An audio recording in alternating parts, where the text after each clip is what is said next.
Okay, hi everyone. So David and I talked about decision auctions, which I believe David learned about a week ago, and I learned about yesterday. So there was an article written in 2013 by a couple who used this concept in their marriage to decide how to do things. Oh. And yeah, you might be familiar with it. One example was that let's say that the wife is going to work. She realizes that she has forgotten her office keys, and so she asks her husband if he might bring the keys to her, right? So there's a certain value to which she actually needs the keys. Maybe she could just go home, or she was having a meeting, she could do something else, right? And there's a certain amount that the husband does not want to make the whole trek into town to give the keys, right? So the idea behind this mechanism is that it's a way to find group consensus in a way that makes it very explicit how much you actually want something and what you're willing to give for it. And it also compensates the person who doesn't get what they want, right? So we actually were able to carry this out in terms of who was going to give the talk today. So. So in that case, we both did not want to give the presentation, sorry. And so the way that we did it was that in order to lessen the friction a bit, we chose to do the auction with private bids, but the private bids were actually us holding a value amount behind our backs. So I bid, what was it? You bid $2. I bid $2, and David bid $3. So what ended up happening was that it's a victory auction, so the winner pays the second price. Just to translate what Kate said, she was saying, I would pay $2 for you to do the auction, and I was saying I would pay $3 for you to do the presentation, to get the presentation. Yeah. So I offered the higher price. Right, and then it's also, you have to multiply by the percentage of the shares or the percentage of the responsibility. So in this case, we decided that we were equals, right? So we were splitting it 50-50. So of that $2, which was the second price, David ended up paying $1 to me. And so I'm giving the presentation right now, even though David was the one that came up with the concept of the decision auction presentation. But I'm compensated with $1. So there's a few interesting things here. So it's a way of coming to group consensus, right? In a way that compensates the losers, which is nice because that lessens the resentment a little bit. And we also talked a little bit about what might happen culturally or kind of on a relationship level. So you're moving from guest to ask culture, right? So you're making explicit asks about what you might want and what someone else might want, right? So I myself found it very interesting in terms of having to be very honest with myself and make it very explicit how much I wanted something in the exercise that we did, right? Like how much did I actually want to speak? How much did I not want to speak, right? So that's very interesting. So we think it could be very useful in groups like couples, families, colleagues, workshop participants if you didn't, if your group had trouble deciding what you wanted to work on. Also housemates and things like that. And we don't think it would require much sophisticated technology or anything. You could actually, you don't actually even need software for it. Probably, in my opinion, most of the friction will just be from the cultural or societal changes that would be necessary, where people would have to get used to thinking about how much they want something and what monetary value that might have. Let's see. We differed slightly on how we felt about assigning a monetary value compared to just utils generally. Do you want to talk about that at all?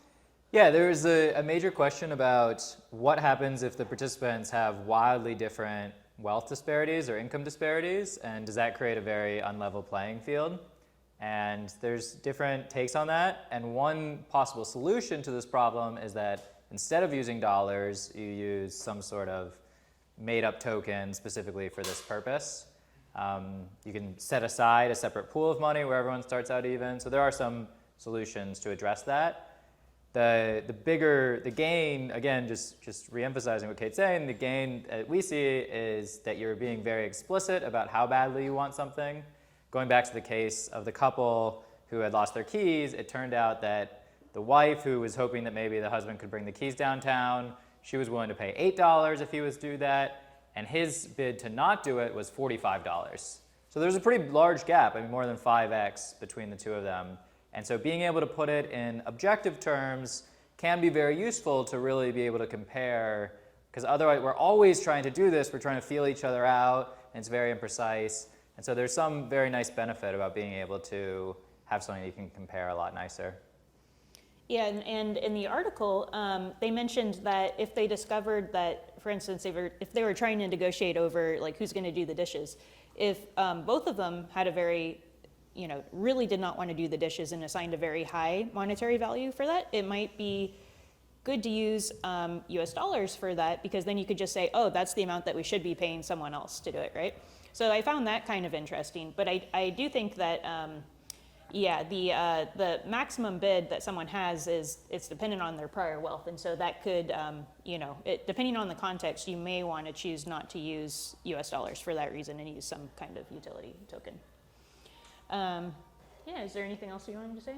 I think that's pretty much it. But yeah, it was a very interesting exercise. Yeah, there's not a lot of cost, but there is this learning curve, and it's definitely a different behavior, and so it's certainly interesting to be playing with. I've been captivated by it for this past week as I've been thinking about it. So it's really fun to get to experiment with it. Robin? You don't want your decisions influenced by relative wealth. What about gender, age, race, all the other religious, which other things don't you want the decision to influence? That's an interesting question. I think there is a difference though, right? Like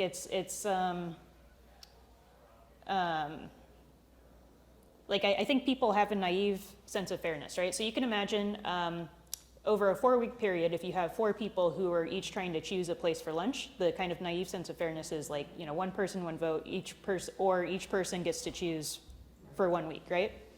And I think there's like if if instead the vegan is willing to pay more for lunch Yeah. than the others, is that okay? Or do you want to correct for that somehow?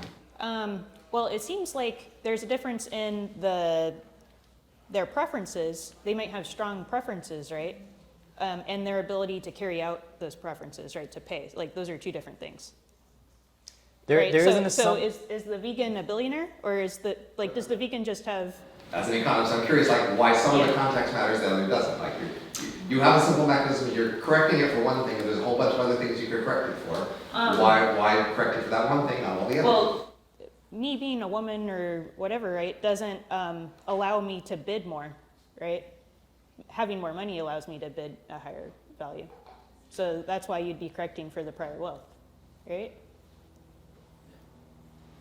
Say you're the vegan and you want to have a lunch place. Yeah. So now you're going to spending all this money on having lunch. You want to have as much money to spend on other things, right? Sure. Anything that you care a lot about is going to lower your budget for buying other things. So isn't that analogous to having more money? I think if it was the case that, so in economics, right, we talk about being resource constrained, right? In Coasian bargaining, if someone is resource constrained, that means that you're not actually getting to the same outcome that you would if they weren't, right? Everybody is always resource constrained. Would it be able to my sister and I did that similar thing actually with just favors, specific favors, we had iterative games or very concrete of what you could ask, what you couldn't ask in the future, and it was how many favors do I get if I do this now? And you could do that with I don't know, maybe let's say you agree that you both don't like washing the dishes, you could do it about how many times do I wash the dishes? Carnival, because as long as the iterative game, you have specific Also, measures. if one person has more of a budget than the other and is willing to pay to get their way all the time, won't that eventually fix the wealth disparity? Eventually. Question, I have a question sort of related to this. In ethics, this was very early days, we had email where you could attach money to it. And one of the things that evolved was people sending messages that they wanted a reply, they would add like $1 or something, which clearly was not compensating for the time I would spend on their reply, but it was acknowledging the fact that they were putting a burden on me, sort of in a politeness fashion. I'm curious whether in the auction scenario, I mean, clearly your time to present this was not worth, merely $1, but whether the attempt is to sort of recognize the owedness of a favor or whatever, or acknowledge the contribution versus make up the economic impact. Yeah, speaking for myself, and David might have a different perspective on this, I think this kind of approach can often be blind to the reciprocity and other social relationship, factors that might be going on. So charities in the mail will often send me $1 or send me a stamped envelope, right? To make me feel like I'm indebted. They don't think my time is worth $1. They think I feel bad taking the $1 and putting it in my wallet, right? So they're counting on there being something beyond simply the monetary exchange going on, right? And I think that is also true in these cases, although, it can kind of be unlearned. But yeah. Just to add to that, because it's a two-sided auction, like in the example you're giving, one person is unilaterally deciding that the $1 is the right amount. But because this is an auction, the $1 just might not be enough to have any impact on the auction. And so in theory, there's this counterbalancing mechanism that in theory, it ought to actually get to the surplus value. In theory. Okay, great. All right, thank you.